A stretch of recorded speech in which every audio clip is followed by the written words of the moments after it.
Melinda Spalding from Fox 26. I'm hoping that you're really enjoying your lunch right now. It looks great, and I am so happy to be here with you this afternoon.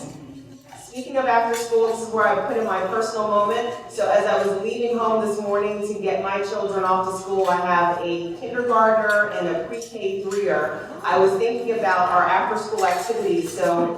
And I'm wondering from the professionals, am I doing too much? Do I have them in too many activities? It's that balance we're always looking for. So we're doing on Mondays and Tuesdays tennis at school after school. I forced my daughter to join the chess team for kindergarten because I thought it would be fun.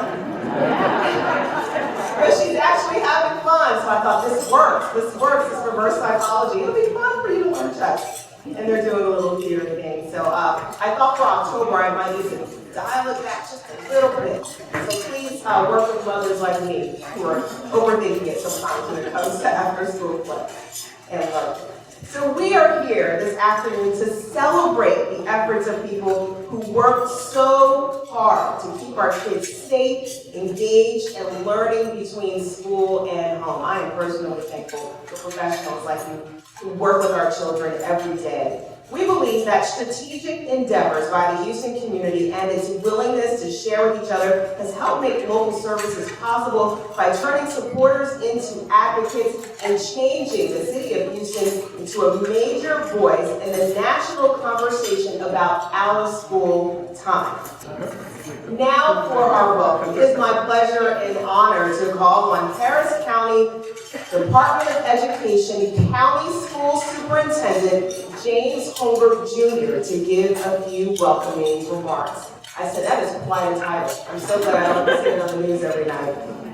Superintendent Colbert is probably best known for being a fearless advocate for students and for his ability to transform academic performance. Prior to joining the Harris County Department of Education, Mr. Colbert served as superintendent of West Orange Cove Consolidated Independent School District. Before that, he was assistant superintendent at Hamilton County Department of Education in Tennessee, and that's where he oversaw 72 campuses with more than 42,000 students. He's qualified for this gig, I think so. A native of Washington, D.C., Colbert was the recipient of a track and field scholarship to the University of Texas at Austin, where he earned a bachelor's degree in special education. He received his master's degree in administration from Texas State University and holds certification in the areas of superintendency, administration, and special education in both Texas and Tennessee. He and his wife, Angie, are the proud parents of a 14-year-old son, Isa.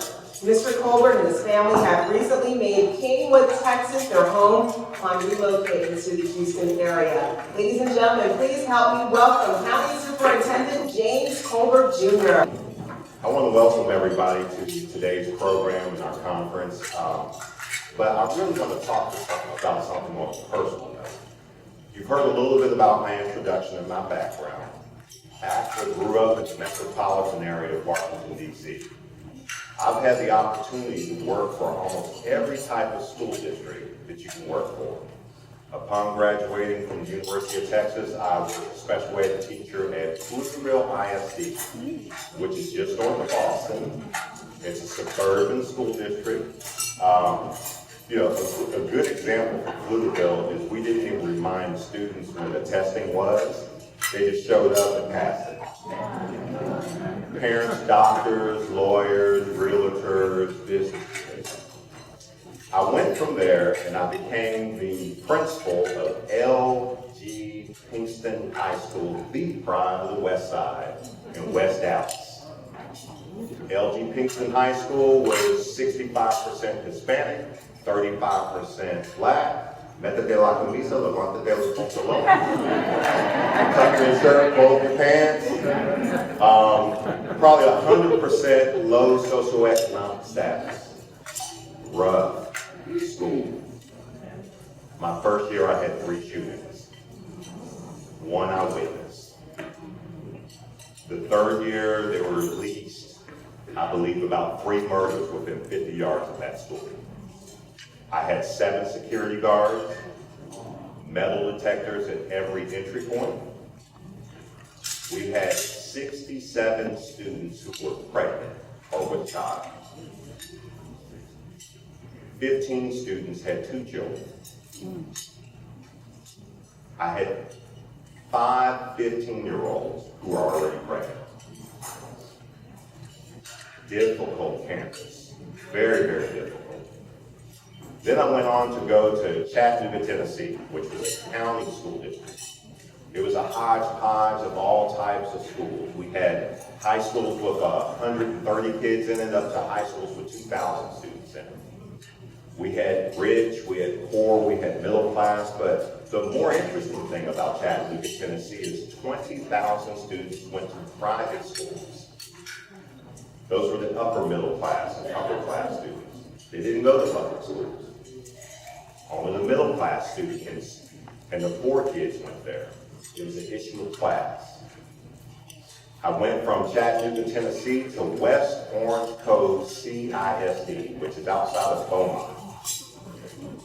92% economically disadvantaged. Small school district. Very good at athletics. Very, very good. Won 2 football state championships, 3 track and field state championships, all in a row, but had significant issues with poverty. I say all that to say that in those journeys, there was something that I recognized. It did not matter how much we did on campus. Our reach only went so far. I recognized that we needed, as educators, flanking moves. Yes, we are the core educators who are going to teach you every day. We're going to try to help you grow into being a productive citizen of our society. But at 4 o'clock, you're going home. During the summer, you have nothing to do. I remember being at Pinkston watching kids show off bullet wounds that they got during the summer. And how the bullet went straight through their leg and they didn't even feel it. They thought they were sweating because they were running so fast. And I was like, what are these kids doing when they leave this building? Our society, unfortunately, has been very reactive. We wait till there's a problem and then we do something about it. We have a large group of people, they're called educators, who believe in things differently. That we need to be more proactive. And there's 2 initiatives that we know of that do just that. I'm on my soapbox a little bit. I know this is supposed to be a welcome. It takes a little bit of time. The 2 initiatives I believe in that are the flanking moves that help strengthen the fabric of our society. And I'm sure there's more, but I'm going to talk about 2. The first is early childhood. Folks, I promise you the power of early childhood is magnificent. It is slow moving, but I guarantee you that it is strengthening the fabric of our society by getting our young ones ready for school, feeding them, keeping them healthy. But more importantly, programs like Head Start and others, we're teaching young parents how to be good parents. The second is after school and supplemental support services during the summer. Right now, traditionally, that has looked like athletics for high schools. But what is it for the elementary child? What is it for the middle school child? What is it for the child who is not an athlete? Where do they go at 3 o'clock? Do they go home and sit with another 10-year-old until their parents come home? What happens with them during the summer? I am excited today because many of you probably feel the way I do.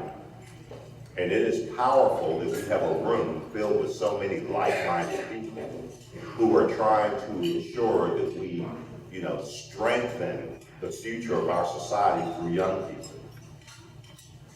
CASE is powerful, but it's slow moving and it's proactive. I hope today that you will find it to be educational. I hope today that you will find this conference to be informative. But most of all, I hope today that at the end of the day, you are inspired. You are inspired to go back wherever you represent and to advocate for young people. Welcome. Thank you for being here.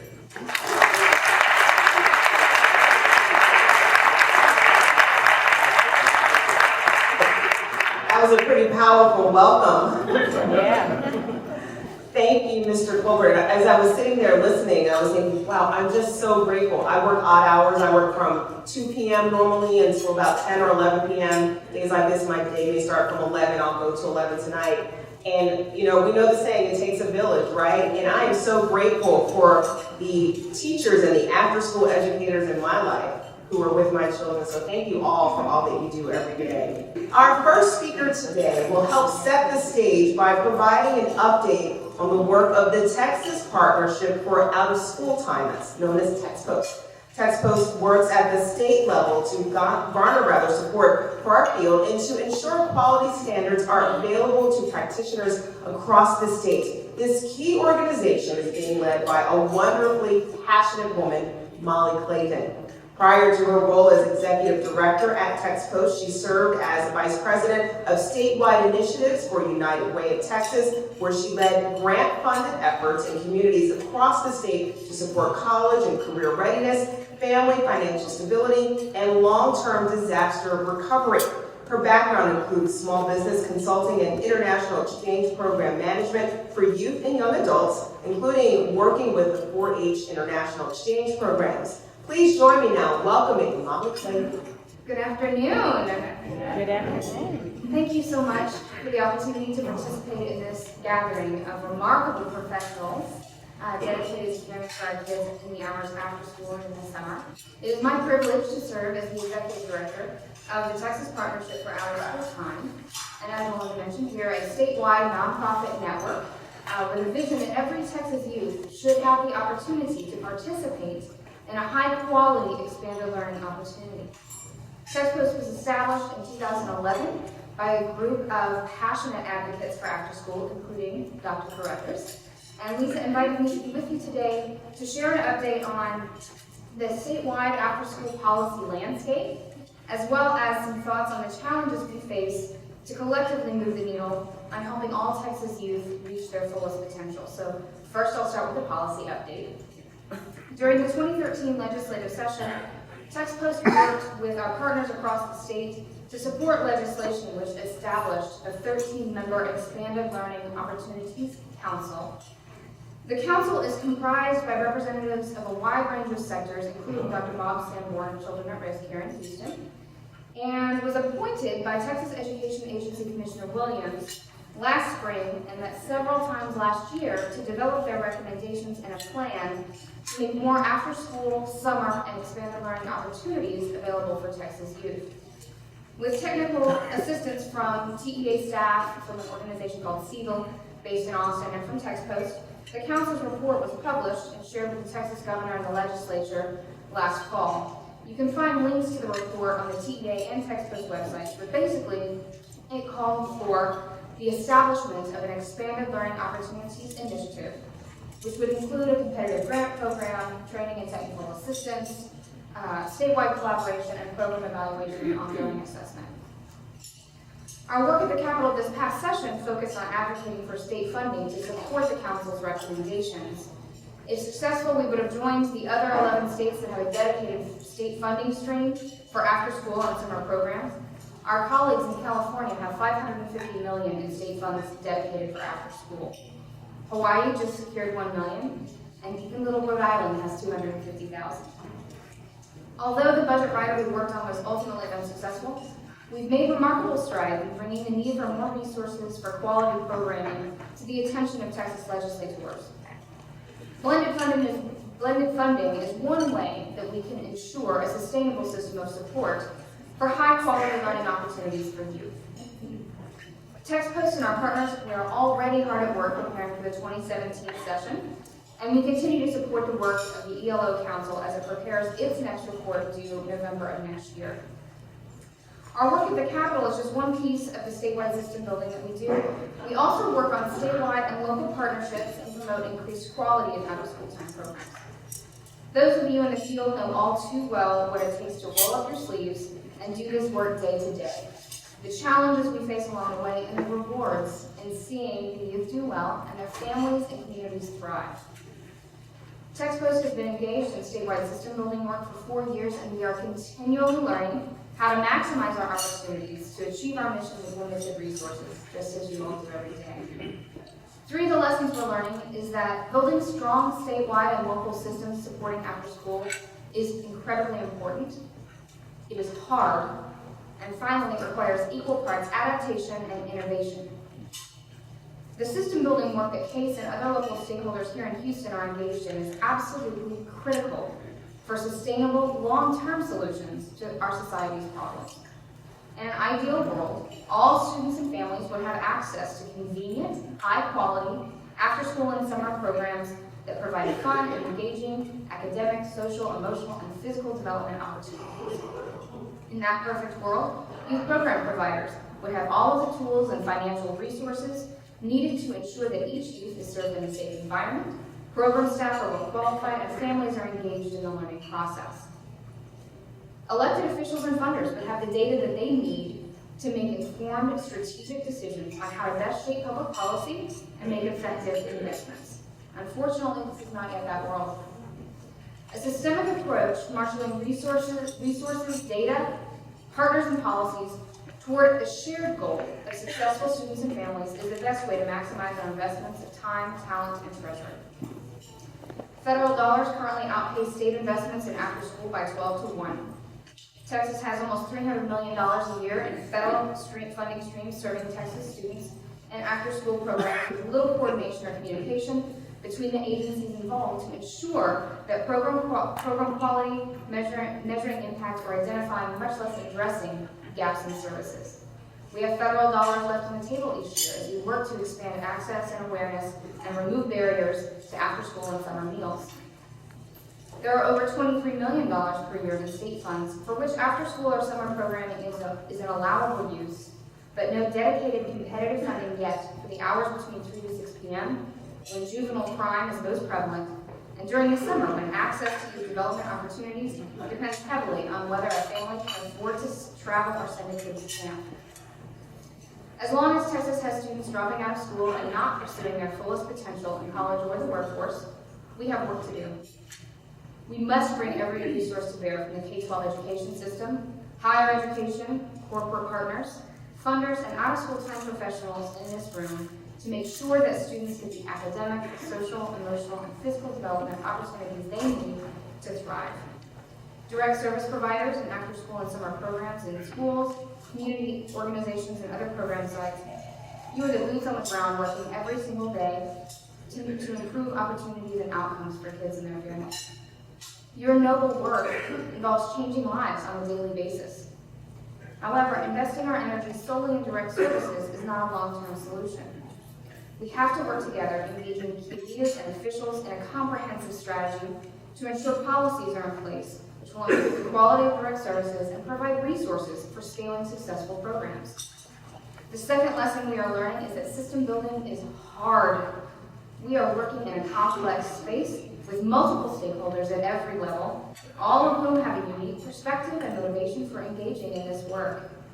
Building long-term solutions with a web of stakeholders involved is incredibly complicated. It requires setting politics and agendas aside and demands both vulnerability and trust. As leaders in this space and in any space, we are often implicitly encouraged to promote ourselves and our organizations, our own ideas as the silver bullet to solving the education crisis. But it's not true. No single one of us has all of the answers, and it will take everything we have got collectively to serve Texas' 5.2 million students well. We each have to come to the table with all of our strengths and weaknesses. We have to allow our partners to help carry the load and share the credit. Coordination and collaboration do not happen magically. It takes time and resources and patience. You have to have funders willing to invest in system building and leaders willing to direct internal resources to join a common effort. The third lesson we're learning is that system building takes equal parts adaptation and innovation. We can learn from others to avoid reinventing the wheel, but we have to find what works for us. There are 48 other states across the country with statewide networks like TextPost, all of whom we have learned from in one way or another, and we tend to take what has worked elsewhere and texify it to the Lone Star State's unique political and economic climate. There are local system builders supporting expanded learning opportunities in communities all across the state. through the Excelli on the Bell Network in San Antonio, Schools Out Central Texas in Austin where we're based, Dallas After School and Spark in Fort Worth, and Ignite out west in El Paso, as well as the work here in Houston by Case and the Owners Collaborative. Each of these communities has had stops and starts along the way, and each has a unique approach to meeting the needs of their youth. Collaborating with others and fostering this feeling that we are in this very hard, very important work, not alone, but with other dedicated and passionate and truly inspiring system builders is what makes this work so undeniably rewarding. I'm grateful for the leadership and the hard work Houston is dedicating to building a citywide system of support. Your partnership and that of other out-of-school time professionals across the state will make TextPost's efforts to build a statewide system that much easier. I encourage each of you to stay abreast of the policy developments at the state and national level that may impact your efforts. There's a link to sign up for TextPost e-newsletter and action alerts on our website at www.txpost.org. You can also find us on Facebook and Twitter. I tweeted this morning about the content. We strive to be a resource on after-school and summer learning issues for the state of Texas. So if you have additional questions on state policy, I believe there's some of my business cards on the table. I'd love to hear from you and learn more about the work that you're doing. I also have a workshop immediately following this session in the Pecan Suite if you want to come hang out then. I applaud you for your efforts to make more high-quality after-school and summer programs available for Houston area students, and I look forward to working with each of you toward an effective statewide system of support for expanded learning in Texas. Thank you. So now to share the success achieved through local after-school programming in Harris County and our area's current opportunities for investment, I now would like to welcome to the stage Dr. Lisa Thompson-Carruthers, Director of HCD's After School Division, Case for Kids, for the State of After School Address. Dr. Carruthers started out in the out-of-school time field teaching arts programming and after-school and summer programs. Building on her background in the arts, social services, and education, she now provides leadership and vision to several youth development initiatives for the Houston-Harris County community. Dr. Carruthers received her Bachelor of Fine Arts degree at the University of Louisiana Lafayette and her Master's in Social Work degree from Washington University in St. Louis. She holds a doctorate in social work from the University of Houston, where she studied after-school programs and their impact on youth engagement. Ladies and gentlemen, please help me welcome Dr. Carruthers. All right, so we heard, I feel like my new superintendent did a fabulous job of setting the stage of what we're facing in relationship to this opportunity gap. This is the time now. Researcher Robert Putnam is telling us if we don't invest in kids now, we close this income gap, and if we don't start investing, low-income and high-income families are investing at a growing disparity when it comes to out-of-school time opportunities. And if we don't address this piece, that kids will no longer be able to pull themselves out by their own bootstraps and make it in our economy. We've got to address this. He deems it the opportunity gap. This is our space, guys. This is our way to complement the education system and make a difference in these kids' lives. Workforce readiness balanced out with job availability. College prep, managing those student loans. These are all challenges that we're facing. But you know what? Our job is to work collaboratively and work with the community so that we can engage these kids. Researchers show us that out-of-school time programs improve grades, they increase grit. You know, grit's the new thing, right? And that mentorship and guidance, I try to do the GGG, that all these things are showing impact. Early investments, continuum of care, we've got to be the next piece. Our community has to gather around together. We cannot do this alone. We have to figure out how to work under shared goals. A perfect example is My Brother's Keeper, focusing on literacy. We can't do it alone. Neither can the school day, neither can parents. 3 to 6 is our opportunity to engage. A parent can get a kid excited about reading books and going to the library. An educator can teach all those tricks and trades of how, I have a kindergartner now and he's learning to read and I'm just like, oh, how do you, I can't teach that. I don't know how. They have the techniques, the training, they're the professional development investor. And what you guys and what our vendors out there in the community, out there, I saw several literacy vendors. We can work under the shared goal. They can make that real. You can write your own book, you can illustrate it, you can publish it in after school. All of a sudden, we have all of us working together. We are the 3 to 6 is our opportunity to fix the opportunity gap. We are our one-stop shop for kids.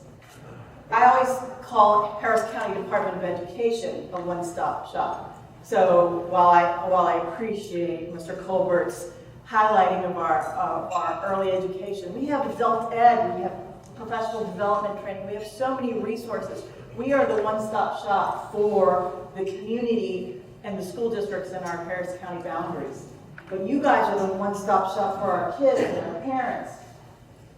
So that is what this 2015 State Up After School is. It's about collaboration. Because we are really successful right now.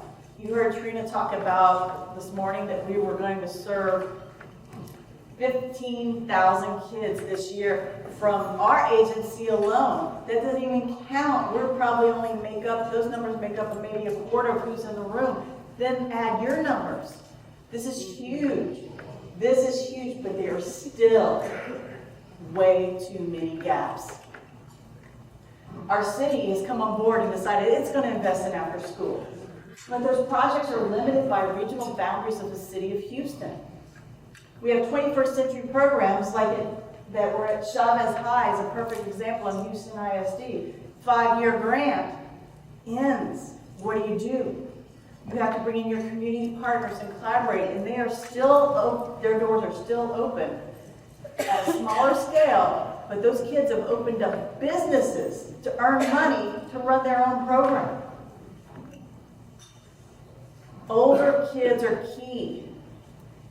We have funding streams right now through the Houston-Galveston Area Council where if you work in collaboration with us, we certify dollars, we pull down federal money to get compliment. It is the best deal in town outside of 21st century, but it is for elementary. Cycle 9 is about to come out at the state. We hope that Houston can leverage those dollars. You can get a middle school program in that. You can get a high school program in that. But we have got to find other ways. Another gap is our older kids. So how do we do this? We have to combine our information. We have to do research and conduct research together. And it's through tenacity and the hard work of everybody here today. It's going to be through collaboration. So keep working with us. Keep up. Listen, follow us. We're tweeting today, so you've got our, keep up with us. Go to our Facebook page. We have our Harris County Department of Education website. We have the After School Zone. All these resources we share, but we want to conduct research. So we're going to need your help. We're going to need your data. We're going to need your information. We're going to need your tenacity because sometimes that work's not easy.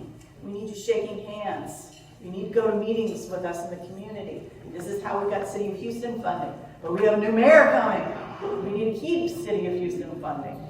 And I can't do that alone. We've got to all be doing that. So thank you for your work. If you're new to working with us, I look forward to continuing working with you. So while trying to determine this year's keynote speaker, the team wanted to choose someone who could share experiences with kids through out-of-school programming, literacy, and advocacy as well. Through our research, we found a man passionate about literacy, a teacher so committed to the cause that he did not stop working with his students at 3 p.m., a true advocate who went on to become a professor and an agent of change.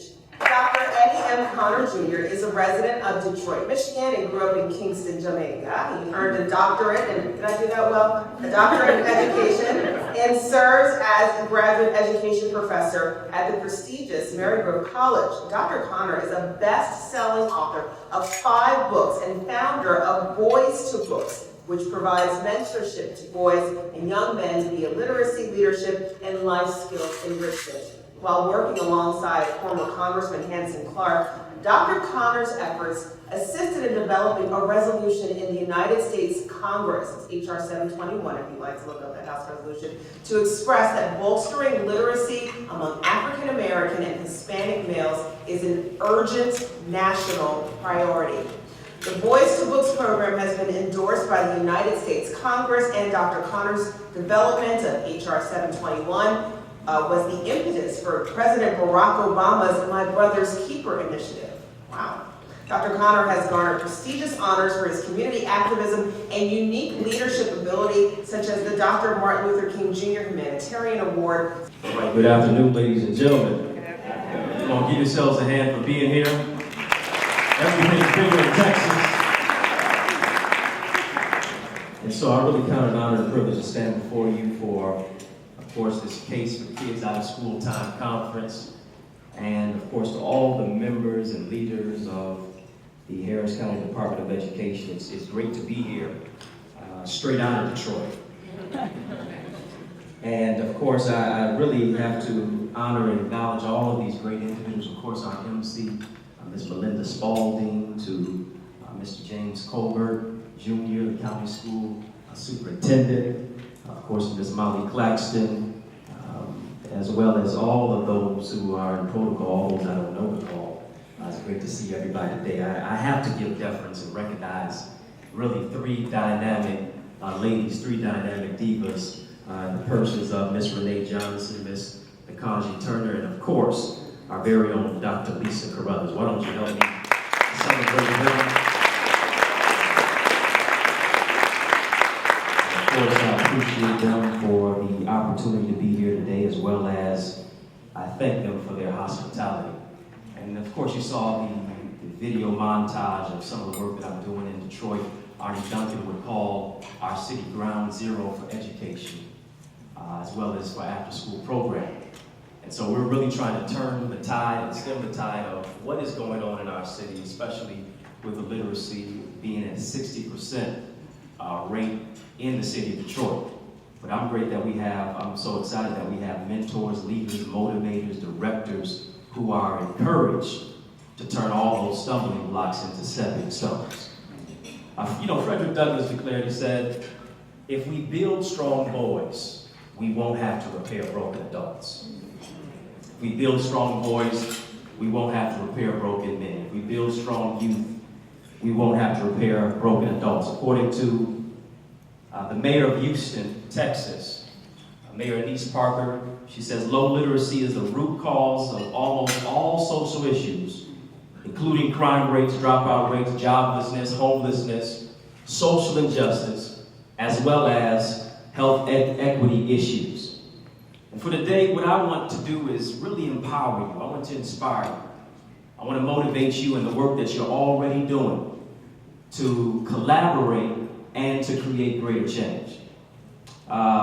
Much of what you see me doing as an author, as a professor over at Marygrove College, as a speaker, and I have some roots as well, growing up in Kingston, Jamaica. Yeah, my Caribbean people here. But really, outside of the background, there's a number of obstacles that I had to overcome in my life. A lot of obstacles that I had to grapple with and really find a testimony out of the test that I experienced. Many of us are familiar with the phrase, Houston, we have a problem. Are we not? Which has become a staple really in the American lexicon to describe something that has gone awry. Something that is now troubling. It's often used when something is just not right. This phrase originated during when the manned Apollo space aircraft attempted to land on the moon after being launched on April 11th, 1970. And on that aircraft of Apollo 11, 3 men were on board that aircraft: Jim Lovell, Jack Swigert, and Fred Hayes. While en route, an onboard explosion deprived their spacecraft of two things. One being an oxygen supply, and two being electrical power. And really it forced that control crew member to report a problem back to the Houston base with the words that we're so familiar with. Houston, we have a problem.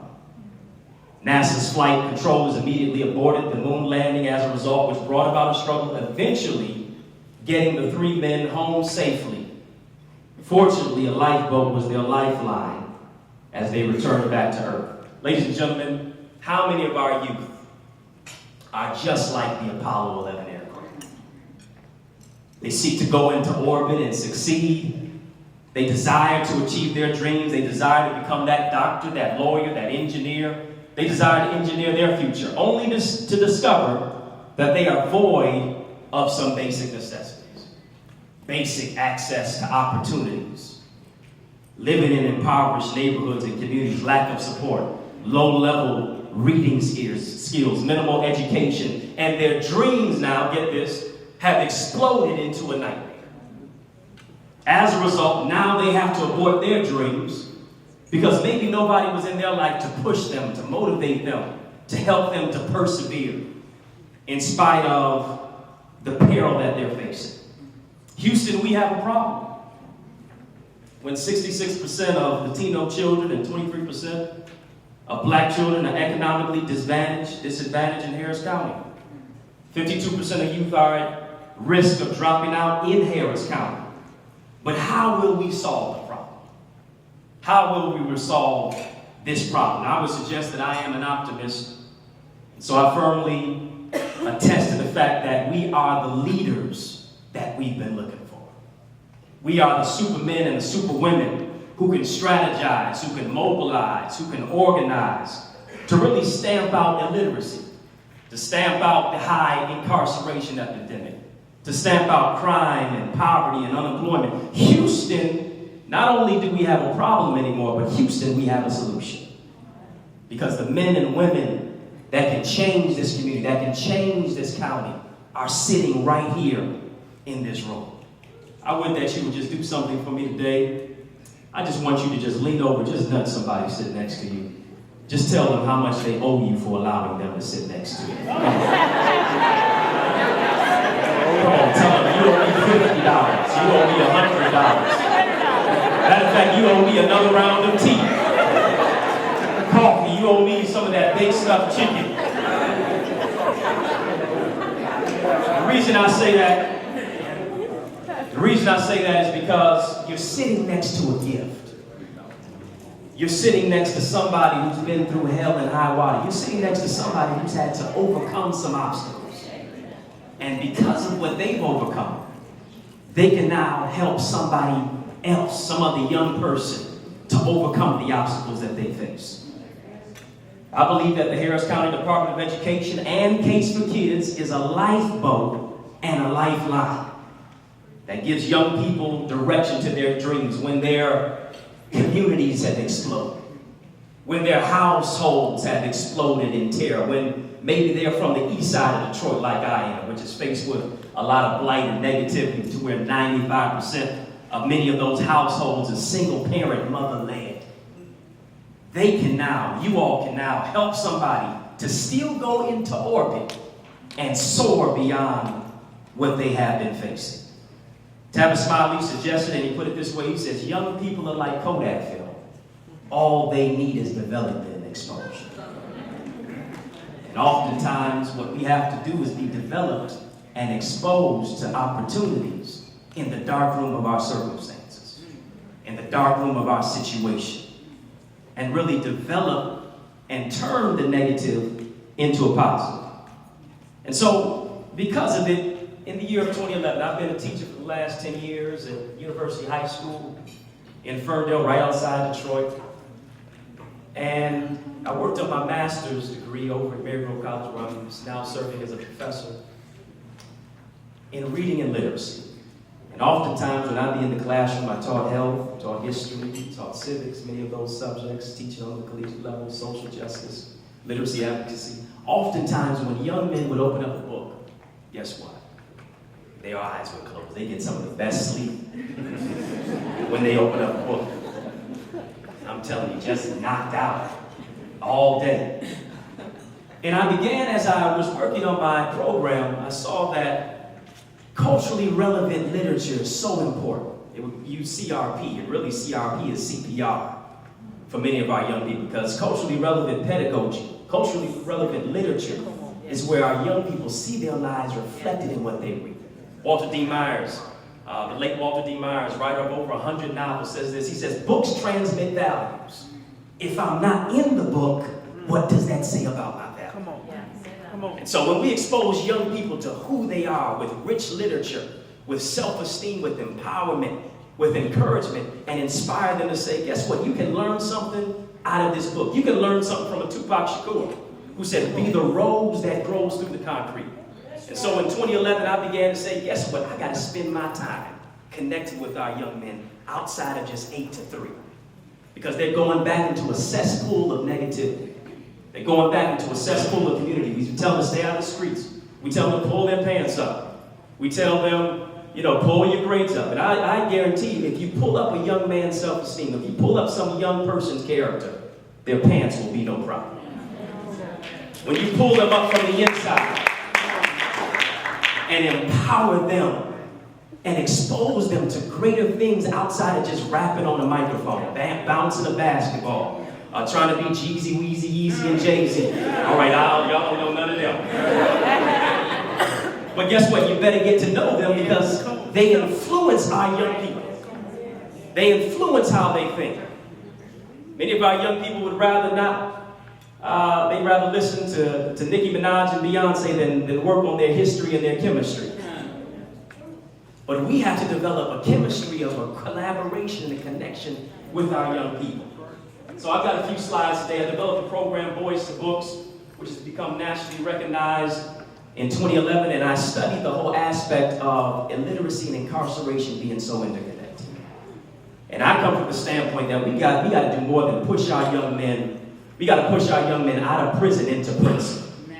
We got to push them out of jail into Cornell and Yale. We got to push them out of a 4-year correctional facility into a college or a university. But we got to have a heart for love. We got to have a heart to serve. Dr. Cornel West says if you can't love people, you can't lead people if you won't love them. And you can't save them if you won't serve them. And so what I began to do is just develop an after-school program, some out-of-school time, to where I turned my classroom into a boys' treehouse, so to speak. Giving our young men, whether it be pizza, whether it be playing hip-hop music, whether it be them working out and having some time with basketball, catering to their interest level first, developing a connection and relatability, and then providing the opportunity with books. I'm telling you, if you just in your whether it's in a classroom or whether you're in your community, if you just waving books, waiting for people to come in and see what you're all about, they're not going to come. You've got to connect to them where they are, relate to them where they are, and take them to where they can be.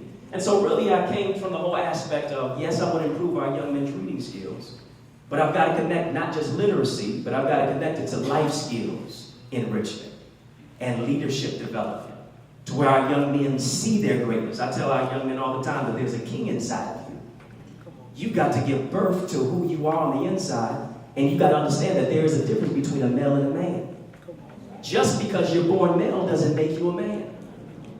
But it's through the process of responsibility and respectability.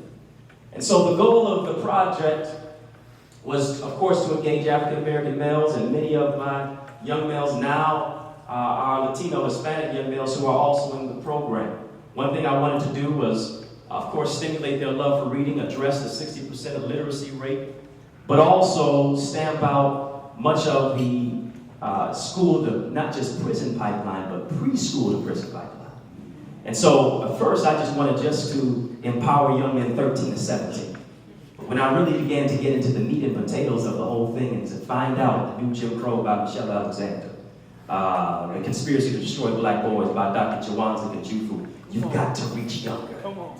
You got to get to pre-K. You got to get to Head Start. You got to get to first, second, and third grade. If they're not reading by third grade, that's what they're using as a gauge to see how many prison beds they're going to build. And so many of these things here, self-esteem, racial awareness, who they are, respectability, responsibility, discipline, a willingness to give back into their community, has not just taken me from Detroit, not just rooted it in Detroit, but it's taken me around the country to begin to birth many of these things in Boston, in DC and many other places around the country. I like to remix the word freedom. It's not F-R-E-E-D-O-M, but F-R-E-A-D-O-M. And that's when you begin to find out your greatness and who you are on the inside. Frederick Douglass said, once you learn to read, you'll be forever free.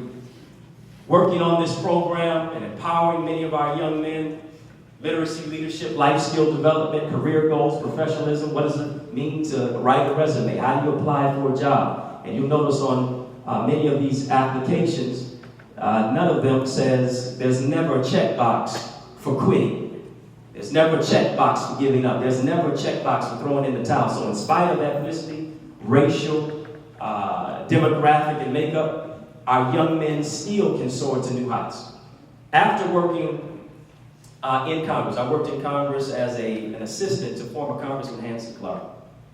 And as I was just wanting to canvas and just help him out, and this was around 2011, 2012, I came to him, I said, Congressman, I have a program that I've been working on. It's a year in its stage right now. But I believe that this can help provide a gauge of access and opportunity for many of our young men around the country. He looked at the program proposal, which is Boys to Books, addressing literacy, mentorship, access opportunity, college readiness, preparedness, many of that which are much of the stepping stones, the 6 milestones in My Brother's Keeper. He took this initiative that I have, Boys to Books, to Congress in 2012. And much to my surprise, he got bipartisan support. We worked on a resolution, which became H.R. 721 in Congress. And he got bipartisan support from a sitting Republican even now, Tim Scott, out of South Carolina. Both of these individuals, Hanson Clark and Tim Scott, went to the floor of Congress expressing that they both had problems with literacy. Hanson Clark had dropped out of school. At one point, graduated through adult education. Was homeless for part of his life. Tim Scott used these words. Excuse my French. He used these words in Congress. He called himself bi-ignorant. He said not only could he not speak Ebonics, not only could he not speak English, he couldn't speak Ebonics with. Now that's messed up when you're breaking down a broken language. And so from that development, Mr. Clark told me, he says, I guarantee you the president is going to use this resolution, this building block, to develop something. I said, no, I'm just a kid from Detroit. It's not going to happen. I said, this is just from Detroit to DC, but it's not going to hit the White House. Sure enough, February of 2014, President Obama used this basis to develop My Brother's Keeper.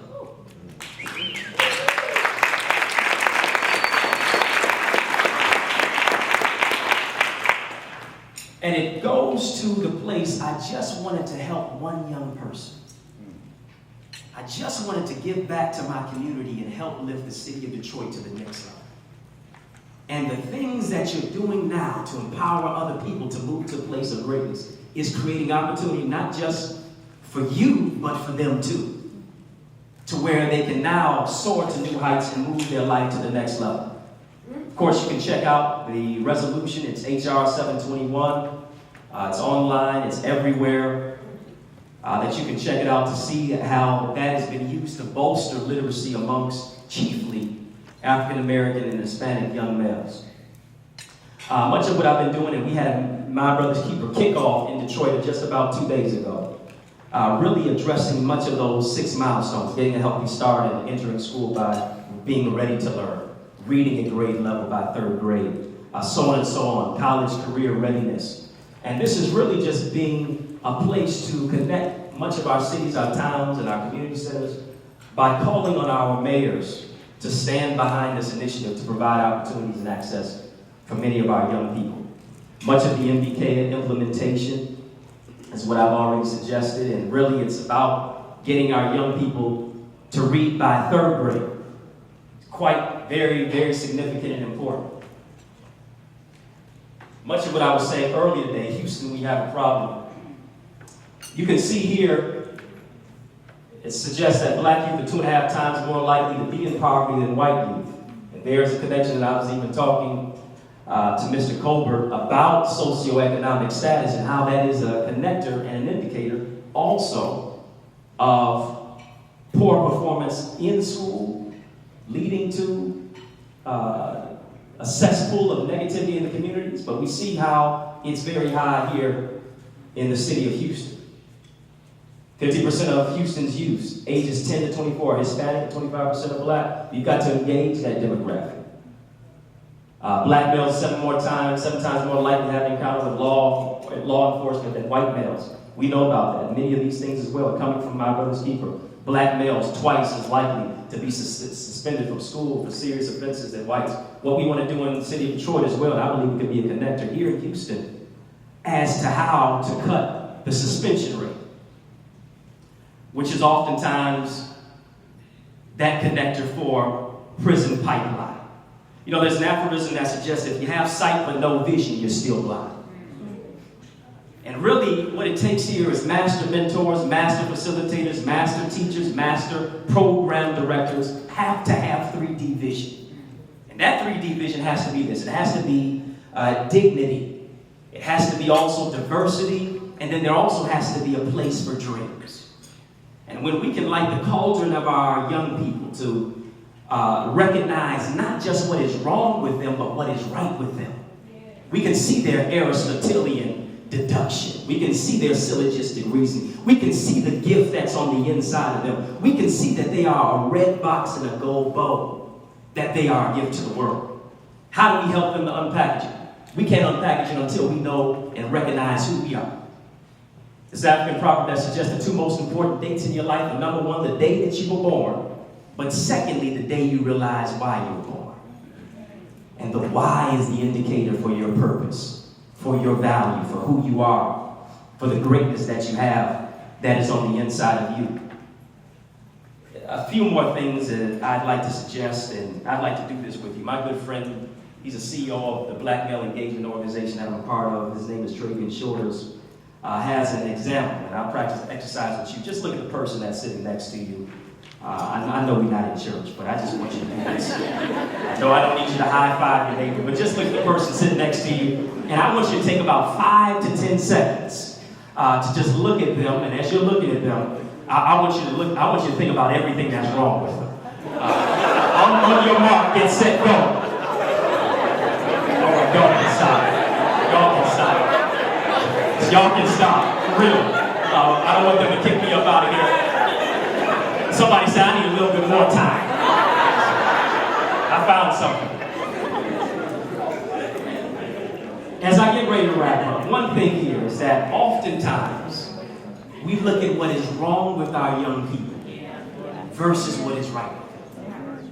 We look at the negative that they have experienced. We look at where they're coming from rather than who they are and who they can be. And as I really move to my close and look at literacy levels, and there's data all over the place, the main thing is that I'm a person who's standing up here, and people gave up on me.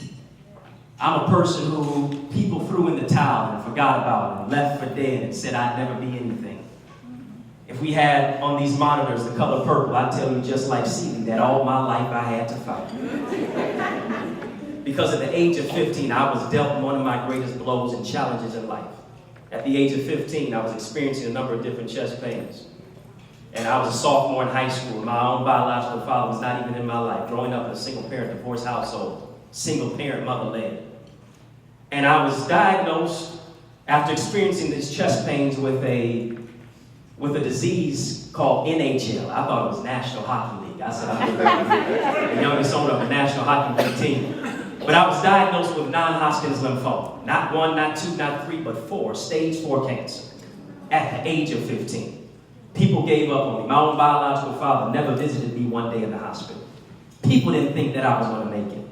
After coming out of cancer and motivating and encouraging myself to realize with my mother that a knockdown is not a knockout unless you stay down. You got to get back up. You got to get back in the fight again. Because the first 3 letters of cancer is cancer. At the age of 17, as I was getting ready to graduate from high school, my guidance counselor looked at me and said, Eddie, you're not going to college. You're going to pick up a trade. You need to pick up a trade. Don't even think about community college. You're not college material. To hear that from somebody who should be guiding me, Yes. a guidance counselor, was depriving me of the opportunity that I had on the inside of me. But rather than going negative on the negative, I went positive on the negative situation. And in spite of that, in spite of a guidance counselor saying that I'd never go to college, I stand before you not just going to college one time, but graduating from college 3 times. Earning a PhD, but for her it stood for a player-hater degree. But the opportunity that you have to realize is that our young people are coming out of negativity. Our young people are facing a number of different obstacles and odds. We have to be the individuals to spark that. Out of school time, that 3 to 6, is very important. It's very unique. It's very significant because Houston, we have a solution. We are the leaders that we've been looking for. We can empower. We can motivate. We can collaborate. We can do greater things in Harris County than anything else because we have to galvanize what we have on the inside of ourselves. So I encourage you, let's go into orbit. Let's fly higher than ever before. You're not a chicken, you're an eagle. You're not a winner, you're not a whiner, you're a winner. You're not a worrier, you're a warrior. You're not a chump, you're a champion. We have champions in here to move our lives to the next level, and we can overcome by any means necessary. God bless you.